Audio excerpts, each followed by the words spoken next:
Hi, I'm Jackie Tantillo, and this is Should Have Listened to My Mother. Persevere, overcome, unstoppable. Mother, kids, win.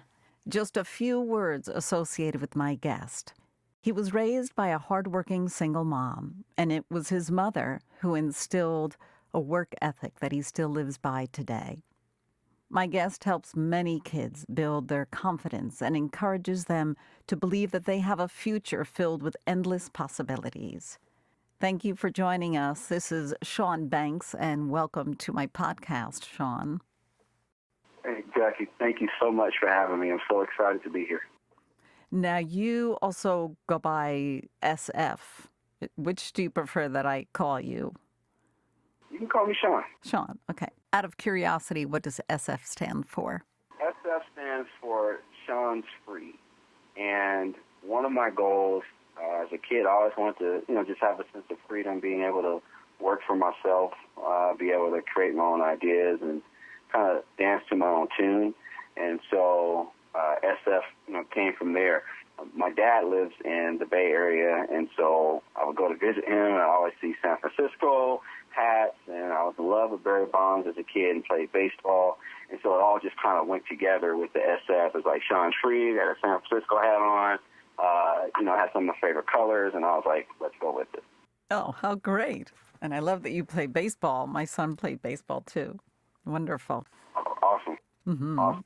We are here to hear stories of your mom. What's your mom's name? My mom's name is Sharon. Where does your mom originally hail from? Denver, Colorado. You had initially emailed me, Shaun, stating how your mom held down a number of different jobs while living in Seattle, Washington. What was going on in your life then? When my mother always, she's a busybody, and she's always been a busybody. And when I, growing up, I remember her having just a lot of different jobs. And she used to work at a hospital, and she would draw blood at the hospital, and that was one of the things I remember her doing when I was a young boy. And then after that, then she started a janitorial service, and that was when things really picked up and took off for her. Wow, she's creative, an entrepreneur. Yeah, Mom, she really was. The janitorial service, it was interesting because when she started that, we were living in subsidized housing in Seattle, and it was called the CD, or the Central District. And at the time, people would laugh and joke, right? You're cleaning people's houses, right? And it looked bad, which was interesting because we lived in a community where everybody was struggling, but they were, talking about my mom for cleaning houses, wanting to be able to get out. And there's a lot of things that happened to her, a lot of struggles that she had building that business, coming out of that rough side of town. And she was proud, but she didn't let people making fun of her or being critical of her working in the janitorial business. She kept going. She kept going. She was very proud. My mom is and until this day, is a very proud woman. She was very proud, but she had a goal and a dream. And her dream for my sister and I, she didn't want us to grow up in that neighborhood because at the time, it was the 80s, so there was a lot of gang violence. Crack had just hit the streets in the inner city really bad. So to kind of paint a picture, we used to be able to play outside, and the whole thing was you could play outside till the street lights came on. Well, you would see people sitting outside, listening to music. It was very peaceful. And then when crack hit, those same people that were peaceful, you see, sit and listen to music, all of a sudden kind of looked like zombies, right? They completely changed. And when that happened, you couldn't stay outside anymore. And so, my mom was like, we got to get out of here. And one night we were watching TV, just to give you an idea of how bad it was. We were watching TV, and my mother was watching TV, and she was watching, I want to say it was Lethal Weapon or something like that. And they were shooting on the TV. Well, the commercial came on, and there was still shooting going on. So I remember her yelling to us to get down on the ground, and there was two rival gangs that were shooting outside, shooting at each other. Well, that night, they were shooting at each other, and the police were coming all night, it seemed like. And I remember looking out my window and seeing one of the gang members walk down the street with a shotgun under a yellow T-shirt. And you know, that was just almost 30 years ago, and I remember that. And I was so terrified, and they jumped on the back of the ambulance trying to get into the ambulance where the guy who had been shot was going down the street. And that was a pivotal point in our life because my mother said, we got to get out of here. And my sister and I were like, well, whatever we can do to assist in that, which wasn't much because we were young, we were willing to do. But it was bad. And so that dream, her dream was greater than her pride. And so that's what got us out of the inner city and out of those situations. I already like her a lot. Yeah. Before the gangs started showing up on the block, did she talk to you about drugs and violence? Were you aware of that it had to be on your radar as a kid? Yes. So as a young kid, I was aware of it, and that was just an unfortunate situation to be, 7, 8 years old, and you're aware of those kinds of things. But you had to be. So one of the rules my mother gave me was, you can't be out when the street lights come on. You have to be inside because we were what was called a latchkey kid. And so we catch the school bus. We were bused out to, suburbial, Seattle, out by University of Washington. And we would go to school out there, and then we'd get bused back home.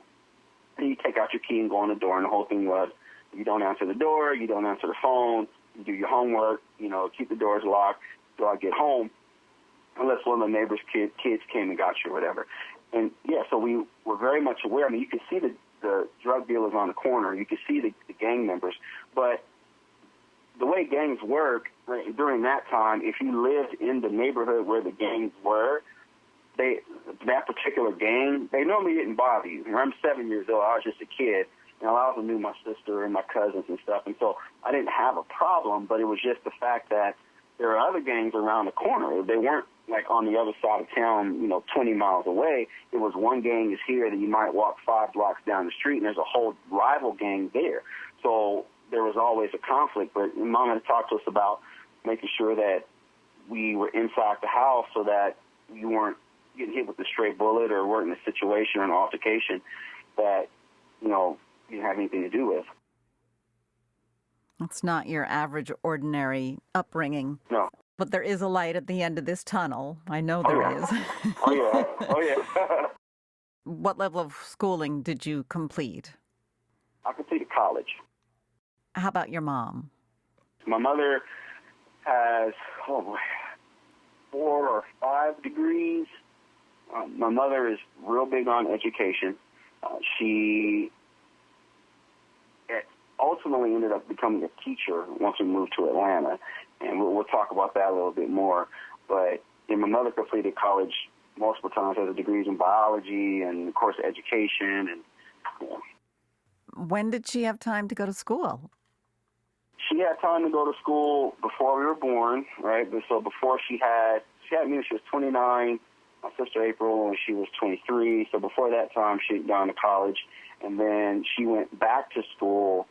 Once we were, kids, she would go to school. So when we were in Atlanta, she went to school at Georgia State and, went to school to get certified as a teacher to be able to teach. And so she was doing that in between working and being able to take care and taking care of kids.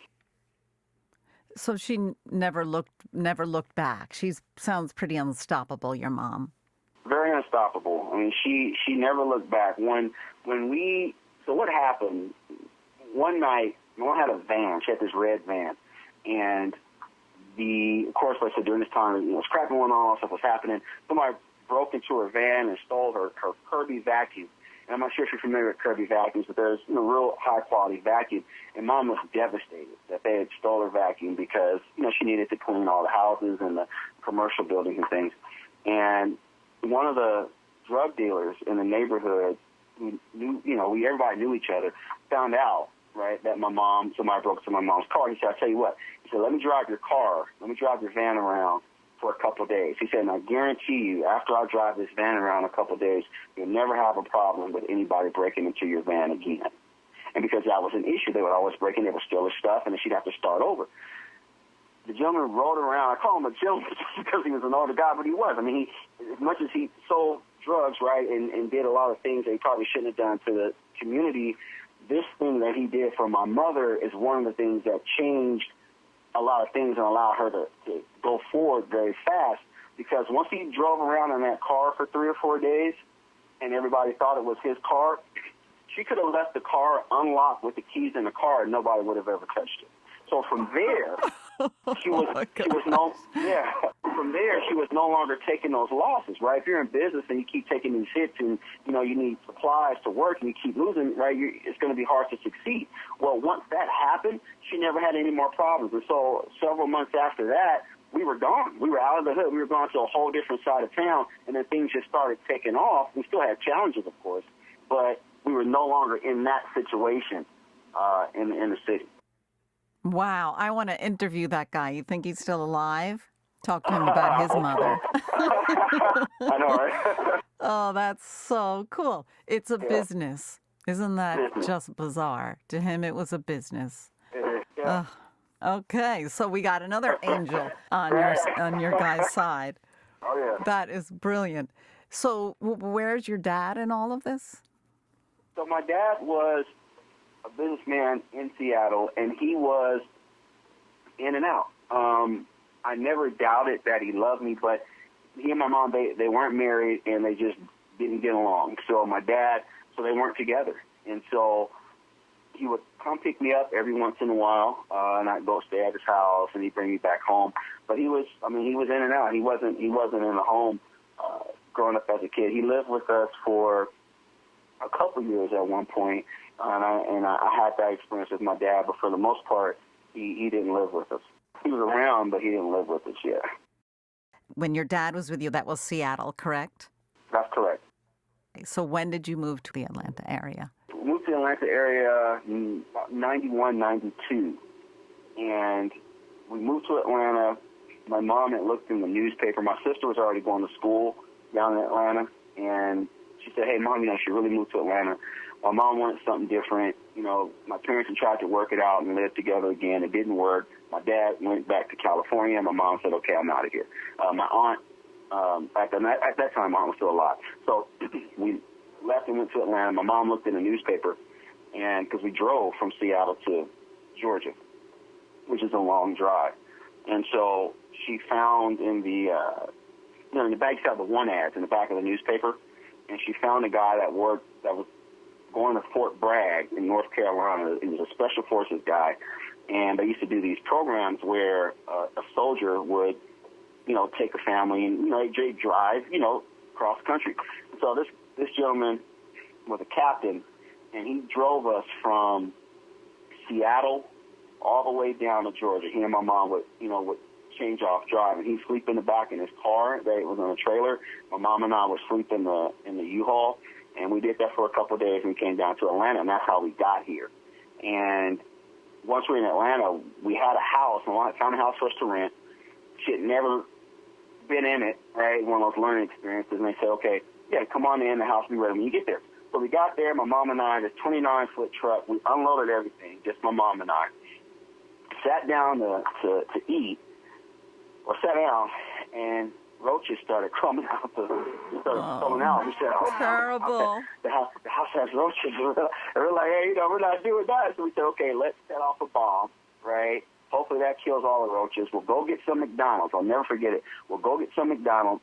We'll come back, right, a couple hours, and all the roaches will be gone, and we'll be fine. Well, we dropped the bombs in the house, went and got the McDonald's. I'll never forget. I had, chicken nuggets, Big Mac, French fries.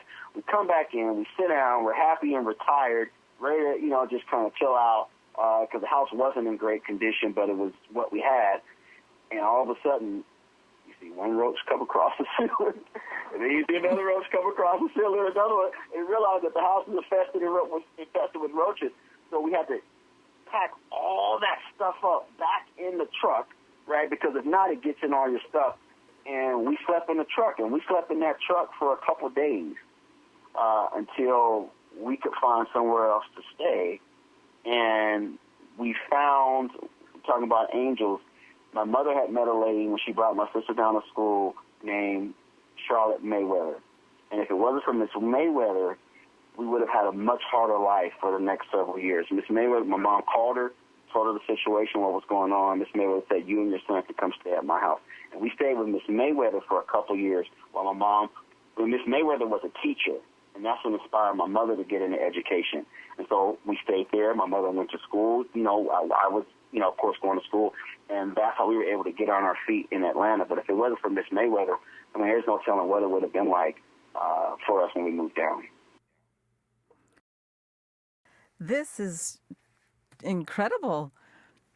One door closes, but another one opens. Another one opens. That's right. How would your mom handle stressful situations like these?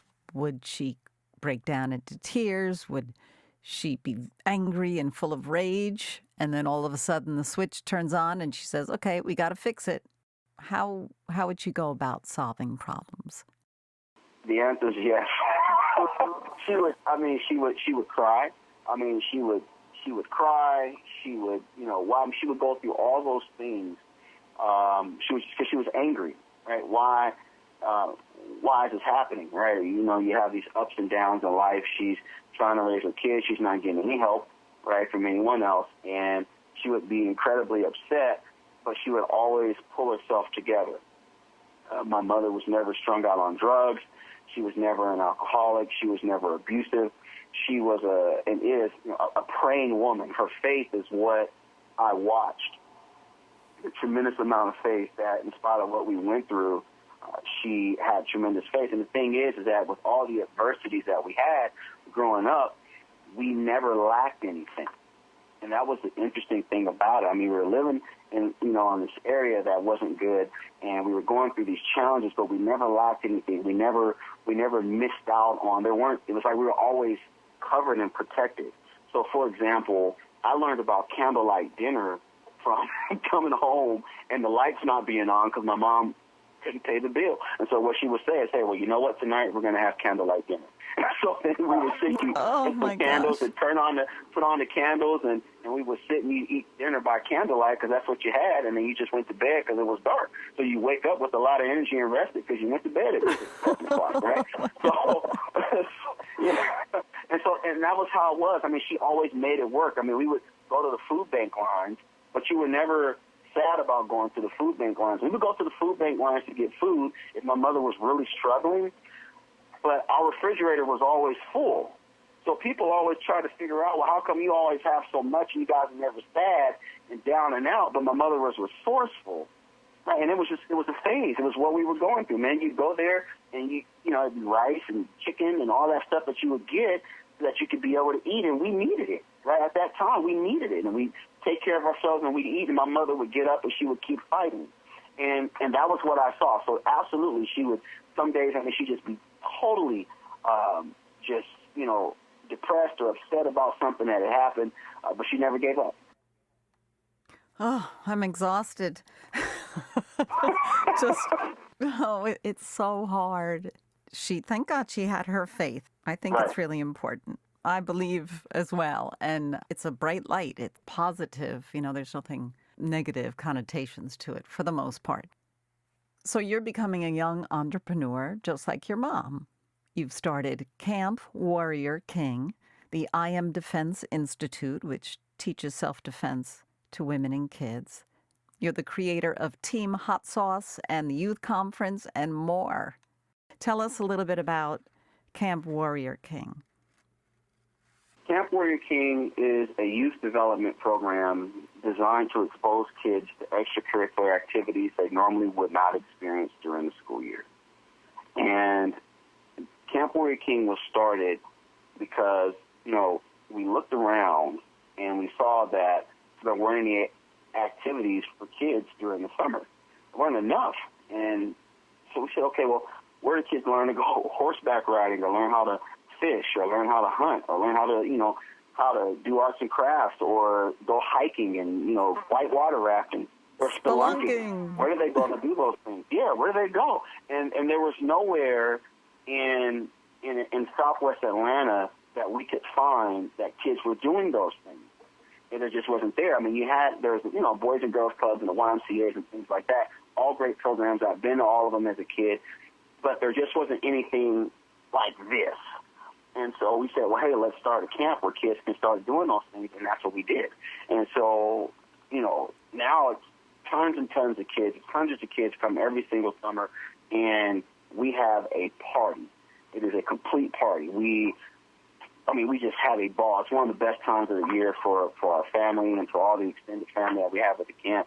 We just have a lot of fun. Before we move on, I want you to recite the creed for the Camp Warrior King, please. Sure.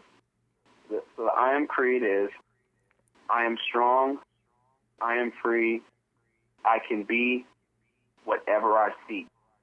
I am smart, I have the heart, finish what I start. No fear here, because I have power. I am a winner, not a coward. I have faith, so I decree victory, victory. And when do these kids recite the creed? They recite the creed at the end of the day. We'll do powwows in the morning, and they'll recite the creed in the morning. The kids in our martial arts program recite it after every class. Positive reinforcement. I like that. A daily positive affirmation. That's great. They probably love reciting it together, too, I bet. Your mom has something to do with the food that the kids enjoy? Absolutely. Mom is the cook, or at camp. The kids look forward to coming to camp every year because of the food. She throws down, as we call it. Because normally kids go to camp and they have like sandwiches and stuff like that. But I mean, on any given day, for example, one day they'll have fried chicken, mashed potatoes, green beans, rolls, and sweet tea. And then the kids, it's pretty much it's all you can eat, right? They can get as much as they want because we take them outside and they're running hard. The next day we might have Italian day, and they'll have pizza, and they'll have spaghetti, and they'll have different kind of pastas and calzones, and then the next day we might go back and have breakfast for dinner, and they'll have pancakes and eggs and grits and turkey bacon, and it's like that every single day at camp. Some days you have turkey wraps, right? But if it's a sandwich, we'll do like deli sandwiches, and they'll get sliced tomatoes and onions and all that stuff, because we want them to have just an amazing experience, because some of these kids, that's the best meal they're going to get during the day, right? And we have kids from all walks of life, but there are some of them that this is the best meal they're going to get during the day, during that summer, and we want them to have that. And Mom also is the one that helped me create the curriculum, because she had an education background. And so she was the one that said, okay, this is how we need to educate the kids. So not only do they do these experiences, but they also we do Summer Bridge. So the kids, it's based on Georgia core curriculum. So during the week, they'll go through reading, writing, social studies, math, and science. And it actually helps them in the fall when they go back to school. The kids are required to read every single day at camp. They must have a book at camp every single day. I don't care what kind of book it is, as long as it's something appropriate and it has words in it. We want them reading. They have reading tutors. They have math tutors. And my mom helped create all that, in addition to the cooking. Is she still teaching, your mom? No, she's retired. Yeah, she's retired from teaching. Yeah, she's retired from teaching. Yeah, mom doesn't teach anymore. Right now, what she does for the most part, I've retired her this year. She spends a lot of her time helping me with the magazine. She writes and stuff for the magazine. She, is in her garden and stuff a lot now, and spends time with the grandkids. Yeah. Does she spend time with her feet up ever? Does she doesn't relax? like to be still. She does. She says she does. I mean, she'll relax. She'll go out in the backyard and hang out, have a glass of wine or something, listen to music, but she likes to. What she says, she likes to piddle. Right? She calls it piddling, and she'll go through. Right? She has all this stuff that she's collected, and so she'll go through that. But she doesn't like to stay still. She's always going. How do you refer to her? What do you call Sharon? I call her Honeybee. Oh. Yeah, I call her Honeybee. Yeah, and in my phone, her name is Honeybee, and that's just what she reminds me of. Because honeybees are always moving and buzzing around, right? And so that's where I got that name from. And so the kitchen at camp is called Honeybee's Kitchen. Yeah. How do the kids refer to her? I call her Mrs. Manning. Okay, by formal name. I like that, Honeybee. Right. Well, she certainly has garnered respect. Oh, yeah. It's very impressive. Shaun Banks is my guest. My gosh, this is the fastest episode I think I've ever been engaged with. Shaun is spelled SHAUN Banks, and you have the Camp Warrior King that you're involved with. You also have I Am Defense Institute for women and children, self-defense to protect themselves. You've got the youth conference. You can have it all youth conference. And you also have the creator of the Team Hot Sauce, SAWCE, the cartoon characters. Why don't you tell us a little bit about that real quick? Team Hot Sauce, they're personal development characters that are designed to motivate children to go after their wildest dreams, right? Everything we do is about motivating kids to go after their dreams. And the characters, Uncle Hot is actually my Uncle Virgil. And my Uncle Virgil, growing up, he loved to put hot sauce on everything, so I'd always call him Uncle Hot Sauce. And so, and Uncle Hot, just like my uncle's, a loving guy that loved his nieces and nephews and wanted to show them, just share the world, just a bright heart, just a bright spirit, a bright smile. And so Team Hot Sauce, these kids are going through the galaxy, helping kids out, showing them how to do things, and competing against like Elon Musk, right, to get to Mars, and competing against, the bad guys to keep kids from going down the wrong path. And it's all about development, and it's all about going after your dreams. Oh, my goodness. I feel like I just had 10 cups of coffee and some chocolate. I'm so invigorated, and I don't drink coffee. But I feel great. And thank you for hanging on to those lessons that you experienced that may have been a little bit on the dark side, but your mom pulled you and your family, your sister, through this, and she's touched so many other lives. So a big shout out to Sharon, a big hug and a kiss. And it means the world to me that we connected and that you're willing to share your story. Absolutely. Thank you so much for having me. I enjoyed it. Thank you. Really wonderful. And we'll be in touch, and maybe we'll have you come back and you could tell us the next adventures that you guys are all up to, okay? I'd love to do that. Shaun Banks, also known as SF. Really wonderful having you on the show this week. Don't forget to check me out on Facebook, Instagram, Twitter, and LinkedIn for the latest update of Should Have Listened to My Mother.